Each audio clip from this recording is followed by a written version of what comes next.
नमस्कार, मी मानसी कल्लाप भोगण, जिल्हा परिषद सदस्य. सध्या एक घटना माझ्या कानावर आली आहे.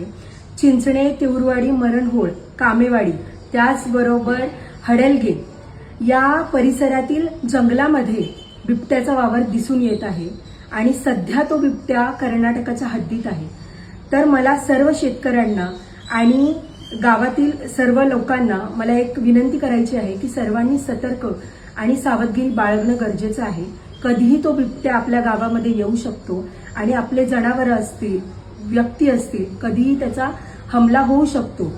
तर त्यासाठी मी आज वन अधिकारी डिसोजा साहेब यांना सुद्धा कॉल केलेला आणि याबरोबर मी याचा पाठपुरावा करतेय आणि मी डिसोजा साहेबांना असं सांगितलंय की ते आणि मी याची उपाययोजना करण्यासाठी, पाहणी करण्यासाठी या परिसरामध्ये येणार आहोत.